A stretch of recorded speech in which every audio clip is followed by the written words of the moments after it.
não parar, não precipitar e não retroceder. Então dizer para esse cara, sabe quando nós vamos parar? Nunca. Nunca na sua porca vida. Né?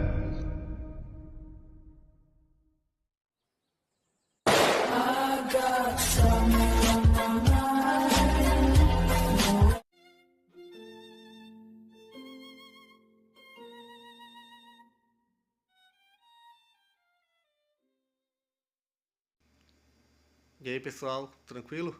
Então vem aqui antes do vídeo começar, pedir para vocês se inscreverem, quem não for inscrito, compartilhar, curtir, comentar.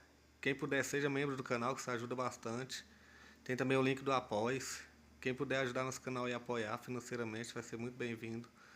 Mas o mais importante é transmitir o conteúdo e os conhecimentos do professor Olavo de Carvalho para mais e mais brasileiros. Então compartilhe e ajude aí nossa causa. Muito obrigado a todos os membros, apoiadores do canal. Fico muito feliz. Tenho certeza que a gente está no caminho certo. Então fiquem com o vídeo e até mais. Valeu!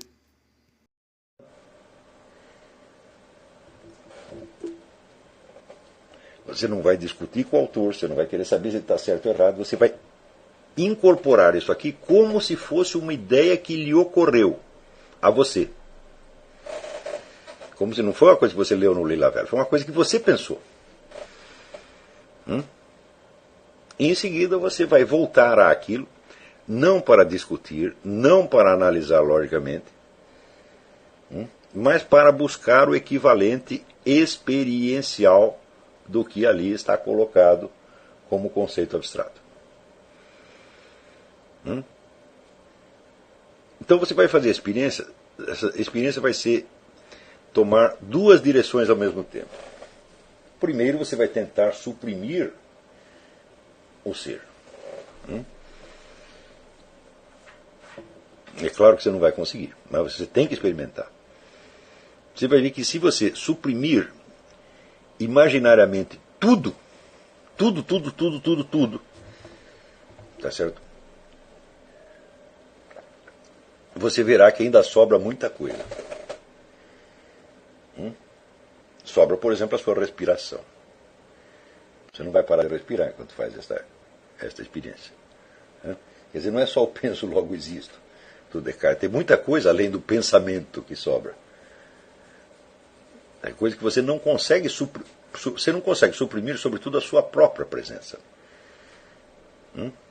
Essa é a segunda etapa do exercício. Tente imaginar que você não existe.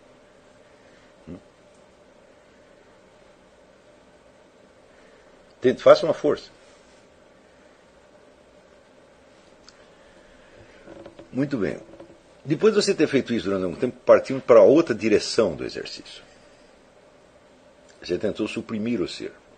Agora você vai tentar perceber conscientemente a presença do ser. A presença do ser é tão óbvia que você nunca pensa nela. Você simplesmente a admite, mas a admite, vamos dizer, de passagem, e de tal modo que o seu raciocínio, às vezes, desmente a presença do ser. Na hora que o seu raciocínio desmente a presença do ser, tá certo? Por exemplo, na hora em que você duvida da existência,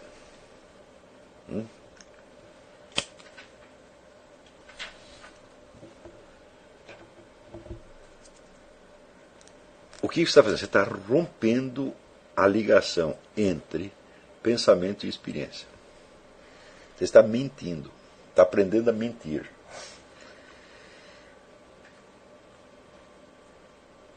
Está entendendo? Os pensamentos só valem alguma coisa quando vem para dentro deles o conjunto da experiência real, imediata, que você não pode negar.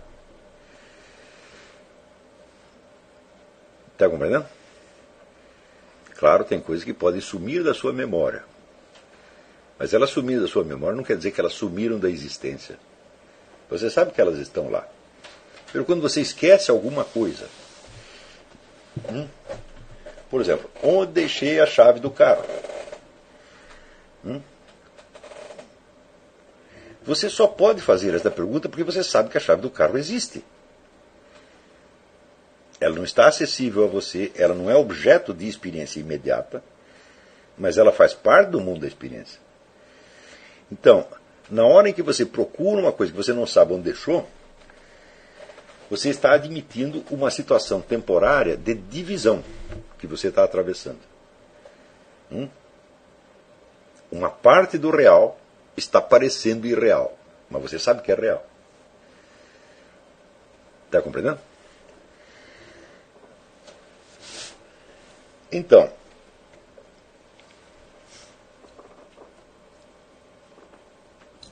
para você fazer esta segunda experiência, eu sugiro um exercício que eu aprendi no livro do Narciso Irala, que é um psicólogo e padre jesuíta, um livro que se chama Controle Cerebral e Emocional. Ele dá esse exercício, como muitos outros, para o bem da sua saúde mental. Mas o que nós estamos visando aqui não é o bem da nossa saúde mental, pelo menos não é só isso, é outra coisa. Eu estou usando esse exercício com uma finalidade que não é a do Narciso Irala, mas ele lhe trará, de qualquer maneira, também o proveito que o Narciso Irala sugere. Esse exercício é de você fechar os olhos, deitar, relaxar, fechar os olhos e tentar perceber conscientemente todos os ruídos em torno. Os ruídos próximos e os ruídos distantes.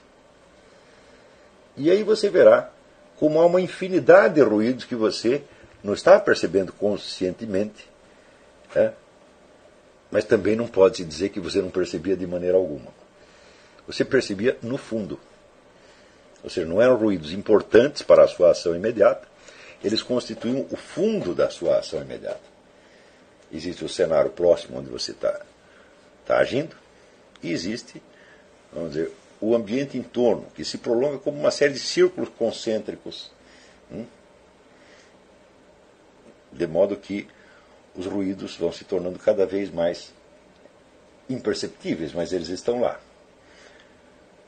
Você não vai pensar, você não vai analisar, você não vai fazer nada, você vai fazer apenas a coleção dos ruídos. Você vai reparar, tem o ruído do ar-condicionado. Tem uma buzina lá longe.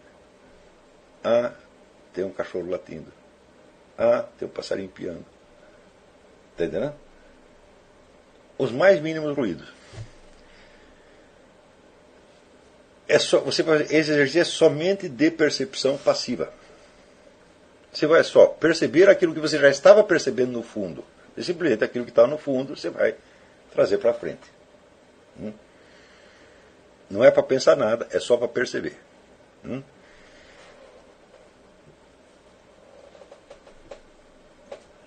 Em seguida, você vai fazer um segundo exercício. Você vai novamente fechar os olhos e imaginar um fundo preto. Nesse fundo preto, você vai traçar da esquerda para a direita, você vai ver aparecer uma linha branca. Mais ou menos desse tamanho. Daí, da ponta direita da linha branca, você vai traçar um ângulo reto e traçar outra linha branca perpendicular àquela e do mesmo tamanho daquela. Daí, deste ponto aqui, você vai traçar uma terceira perpendicular, uma terceira linha branca também do mesmo tamanho, e daí, da ponta dessa, você vai puxar uma outra linha branca e fechar um quadrado. Muito bem, o primeiro exercício é de percepção. O segundo exercício é de construção mental. Os ruídos estavam presentes. O quadrado não estava presente, foi você que pôs. Você o inventou, você o construiu. Está compreendendo? A atividade construtiva da mente é evidentemente muito importante, porque existem muitas coisas que estão para além do nosso círculo de experiência imediata e que sem essa atividade construtiva nós não poderíamos conceber. Porém, quando ela começa a se exercer, vamos dizer, prematuramente, antes de você ter desenvolvido a consciência de percepção, ao ponto de você poder incorporar a presença do ser como um dado constante e consciente, o que acontece? Você substitui o mundo das suas ideias ao mundo da realidade, como faz Vladimir Safatli. Isso é uma doença. O mundo do pensamento, sem dúvida, é interessante e pode ser até bastante rico, mas cá entre nós, nunca vai haver tantas coisas nele quanto existe no universo real. O mundo do pensamento, comparado ao universo real, olha, se você pegar o mundo do pensamento de Aristóteles, comparado com o universo real, é uma titica de galinha, é um nada. Tá certo? Então, antes de poder aprender alguma coisa com Aristóteles, ou quem quer que seja, nós temos que começar a aprender com o universo real. E o universo real é matéria de percepção. Só que, presta bem atenção, quando você fizer esse exercício, você vai ver que os ruídos mais distantes, depois esses círculos vão se afastando até chega uma hora que você chega no inaudível.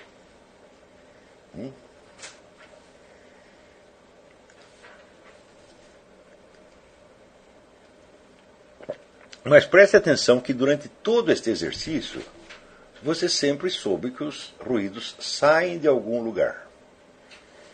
Que o som de buzina sai de um carro, que o latido sai de um cachorro, o piado sai de um passarinho, o ruído da máquina de ar-condicionado sai da máquina de ar-condicionado. Ou seja, você não percebeu só os ruídos, você percebeu presenças.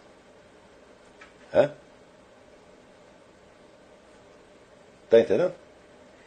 Você não precisou pensar para saber que o latido vem de um cachorro. Você está percebendo isso aí? Ou seja, você tem em volta de você, você tem um círculo de presenças, na qual você não presta atenção, mas do qual você está, de certo modo, consciente. Porque é o quê? Aquilo assinala onde você está. E o que você está fazendo agora e onde você está fazendo. Estão entendendo? Esta referência está permanentemente presente. Não há ninguém que haja no vazio.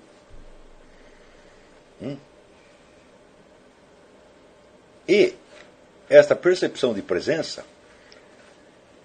contém também a percepção de inúmeras presenças latentes que você não pode captar agora, mas que você sabe que estão lá.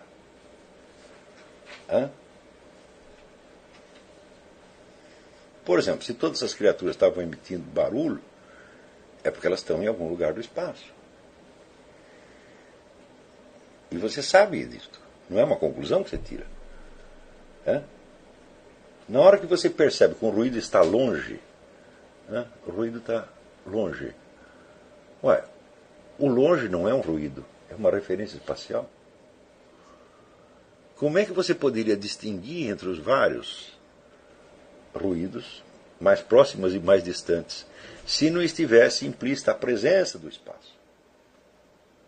Está compreendendo? Então, este também é mais um elemento consciente. Então, depois de você ter feito o exercício do Narciso Virado, da percepção dos ruídos, tá certo? Mais tarde eu vou lhe dar outros exercícios, que é presença no universo. Mas não é mais tarde. Por enquanto vai fazendo só o do Narciso Virado. Até são exercícios, vamos dizer, que puxam a presença do fundo para a frente e a incorporam na sua pessoa. Está compreendendo? Ora, normalmente nós não fazemos isso, nós prestamos atenção só naquilo que nos interessa. Mas quem escolheu o que lhe interessa? Foi você mesmo. Portanto, o escolher o que lhe interessa é uma atividade construtiva da mente. A sua mente separa um pedaço para prestar atenção só naquilo. Por exemplo, você está comendo lá um pedaço de bolo. Tá certo? Então, certamente você não está pensando em outra coisa. No mais, você está pensando em duas coisas. Está comendo um pedaço de bolo e conversando sobre futebol. Você está prestando atenção em duas coisas. Você é capaz de imaginar um universo que se compusesse tão apenas de bolo e futebol? Não, isso não existe, evidentemente. Isso só existe mentalmente, quer dizer, o seu círculo de atenção recortou aquilo. Mas o bolo e o assunto da conversa, e as pessoas que você está conversando, tudo isso existe no universo que está presente. Então, esse exercício de você trazer do fundo para si o universo é a garantia de que seus pensamentos não vão fugir muito da realidade. É a garantia de que os seus exercícios, as suas atividades de construção mental, não construirão uma jaula para prender você dentro e isolar você da realidade. Ou seja, você não vai cair no estado de alienação de um Vladimir Safatli ou de qualquer desses outros pianos, que se isola da realidade ao ponto de, quando ele está lendo, e ele chega no fim do parágrafo, ele já perdeu o começo. Que é exatamente o que acontece no parágrafo do Lacan que o homem leu aí. A introjeção cria o eu, portanto é alienação. Fala, epa, que eu? Se ela criou o eu, ela não tinha um eu para ela alienar antes. Entendeu? Note bem que a gente percebe essas coisas nos textos desses caras, não é analisando.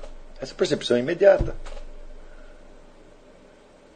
Você cria um senso, vamos dizer, ao criar o senso de presença do ser, você cria o senso de continuidade.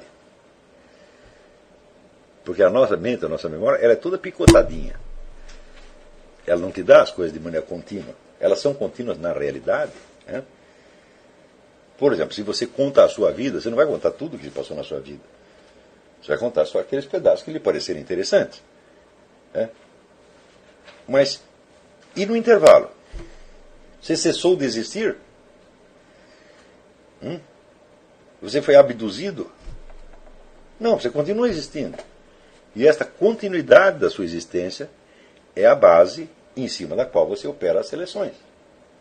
Agora, se você confunde as seleções com a própria realidade, você realmente fugiu da realidade. Está entendendo? Então, aquilo que você presta atenção só vale...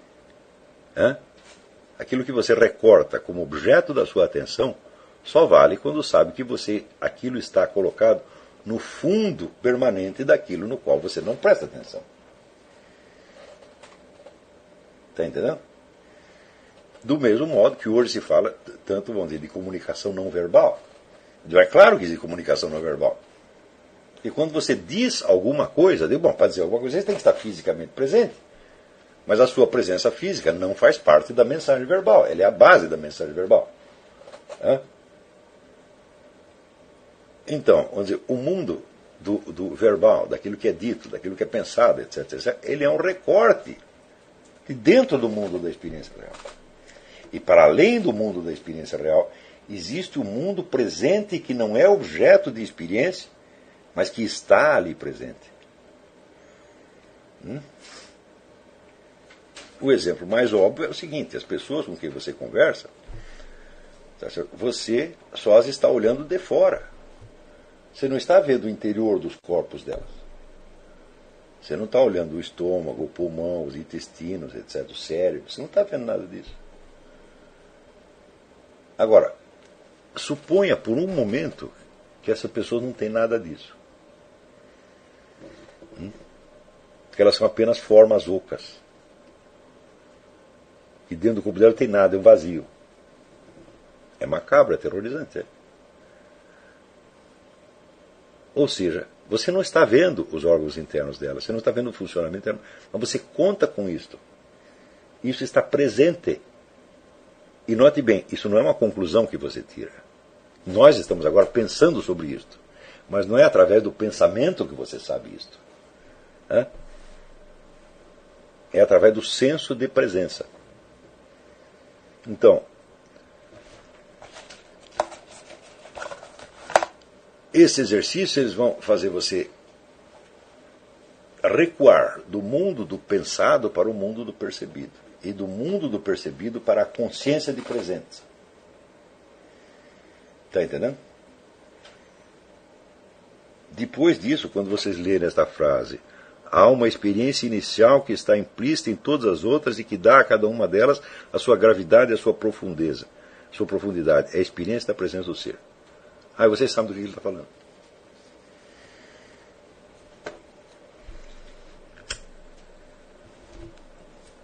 Só que você vai fazer isso com um livro inteiro. Eu sugiro que faça com este livrinho. Se for um livro, esse livro não tem tradução. Se for um livro numa língua que você não conhece, melhor ainda, porque você vai ter que traduzir cada pedaço. E isso impedirá que você passe para a frente. O meu método de aprender línguas é esse. O primeiro livro que eu li em francês foi Le Nez de Vipère, O Nó das Víboras, de François Mauriac. Eu tinha tido alguma aula de francês no ginásio, mas não o suficiente para ler aquilo. Então isso quer dizer, cada linha tinha 2 ou 3 palavras que eu não conhecia, que eu tinha aqui no dicionário. Então eu falei, eu vou ler este livro até o fim, mesmo que leve 10 anos. E eu vou anotar, eu vou escrever aqui cada palavra que eu não saiba. Não vai passar nenhuma. E se tem outra palavra que eu já vi páginas atrás, mas eu esqueci, e eu olhar no dicionário de novo, eu vou escrever de novo. E vou ler 10 linhas por dia. Quando eu terminei de fazer isto, eu sabia ler qualquer livro em francês. Mas isso não serve só para aprendizado de linguagem. Se você fizer isto como prática da sua aprendizagem filosófica, você não vai estar só aprendendo a ler o livro de filosofia. Você vai ter entendido uma coisa muito importante. Um livro de filosofia é como uma pauta musical. Ele só é compreendido quando ele é executado interiormente. Tem gente que sabe ler, por exemplo, o falecido Otto Maria Carpo, que era um grande crítico musical, historiador da música, ele não ouvia música. Ele nem tinha vitrola em casa. Ele lia partitura. E executava mentalmente como se ele fosse o maestro. Então ele ouvia mentalmente cada instrumento, coordenava todos os instrumentos. Então era aí que ele adquiria a compreensão profunda da música, porque ele a reviveu interiormente. Está compreendendo? Ele, de certo modo, a reconstruiu interiormente. É assim que se lê um livro de filosofia. É somente assim. Se você ler um livro de filosofia muito rápido, nunca você vai entender nada. Cada frase tem que ser recomposta. É claro que com o tempo você vai pegar velocidade nisto. Porque o que acontecerá? À medida que você vai acumulando essas experiências interiores, elas ficam no fundo da sua memória. Elas se incorporam a você. E quando você lê um novo livro, ele vai trazer uma série de evocações que você já tem. E a sua experiência na leitura daquele livro vai ficando cada vez, dos livros sucessivos, vai ficando cada vez mais rica. De modo que depois de 10 ou 20 anos de prática disso, quando você lê uma frase, é um mundo inteiro que vem para você. Isso tudo, é claro, é incomunicável. Você pode comunicar esquematicamente, como eu estou fazendo. É certo? Mas só esquematicamente. Não dá para reproduzir verbalmente a totalidade dessa experiência de leitura. Todos os grandes leitores do passado leram assim. Todos, sem exceção. Quando você vê, por exemplo, como um grande romancista entendeu um outro romancista, entendeu assim. Quer dizer, o mundo do outro romancista se incorpora nele e está implícito naquilo que ele está escrevendo.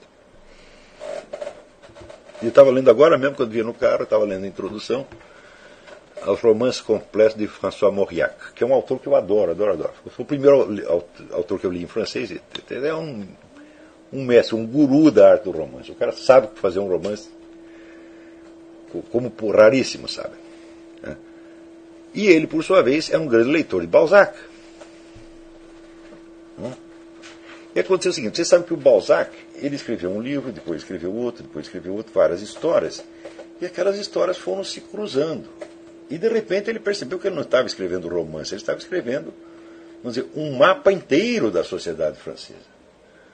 Os mesmos personagens reapareciam em circunstâncias diferentes. O sujeito que era o herói de um livro aparecia como personagem secundário no outro e assim por diante. Então aquilo não é uma série de romance, é uma rede. Né? E quando o próprio Balzac percebeu isso, aí que ele fez o plano do restante da comédia humana. Ele tinha escrito alguns livros, mas que não eram os mais importantes. A partir da hora que ele percebeu que era este o truque, ele chegou em casa e disse: turma, preparem-se, porque eu estou para me tornar um gênio. Então, acontece que de tanto ler o Balzac, o François Mauriac foi incorporando este imaginário todo da rede da sociedade francesa. E ele reparou que até certo ponto, ele, que não queria fazer nada disso, quando ele começava um novo romance, ele considerava que esse novo romance ia libertá-lo do anterior. É um negócio totalmente novo, eu não quero pensar naquelas coisas, aquilo tudo já foi. Ele percebeu que, de certo modo, ele acabou fazendo a mesma coisa que o Balzac, quer dizer, os personagens também reapareciam. Não tem, claro, todas as ramificações que tem no Balzac, mas algo sobrou daquilo, sem que ele quisesse. Entendeu? Então você veja como o mundo do Balzac se incorporou tão profundamente na alma dele, que ele, que é um talento completamente diferente do Balzac, tem nada que ver, são duas pessoas completamente diferentes, e que, aliás, queria fazer outra coisa completamente diferente, não conseguiu escapar de balzaquear as coisas um pouquinho. Está entendendo? Então, isso quer dizer que o legado do Balzac persistiu no fundo da alma dele. Aquilo não era mais Balzac, aquilo era coisa dele já, era a sua própria imaginação.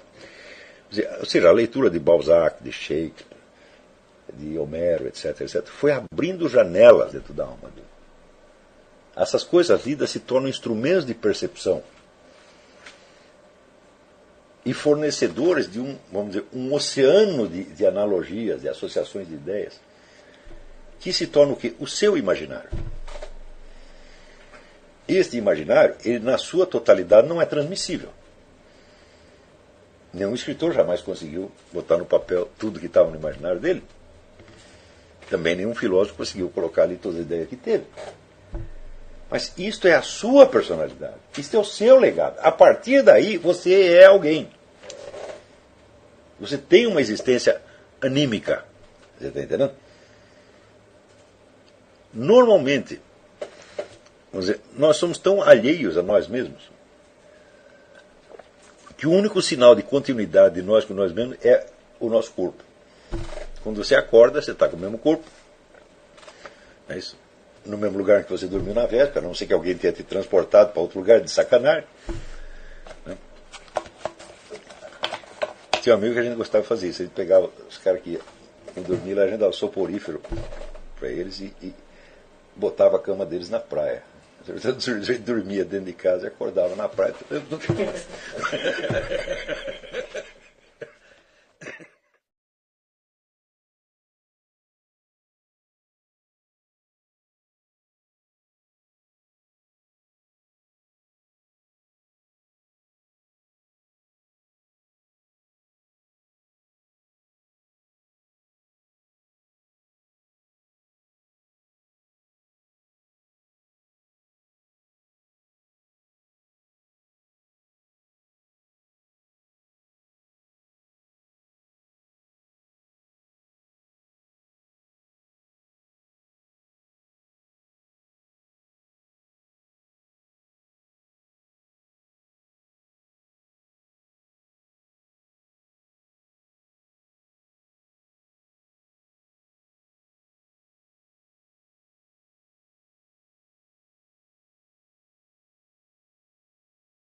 Chegamos a mais um final de uma aula, de um vídeo. Espero que tenham gostado. Quem não se inscreveu ainda, se inscreva, compartilhe, comente. ajude nosso canal, apoie, seja membro. E ajude o nosso canal a chegar a cada dia a mais brasileiros que precisam muito do conhecimento do professor Olavo de Carvalho. Então é isso aí, fique com Deus, até o próximo. Valeu! Então é isso aí, pessoal, que é o nosso canal, que são alguns livros que eu já li. A maioria foi doação, mas alguns eu adquiri, professor Olavo de Carvalho. Alguns livros se perderam aí que eu emprestei, professor Alexandre Costa, a Bíblia Sagrada, 10 lições sobre Karl Marx. Indico a não ler esse livro, que é muito ruim mesmo. Alguns pensadores aqui que realmente, como o professor Olavo de Carvalho disse, não são pensadores. Valeu, tamo junto aí. Apoie nosso canal, seja membro.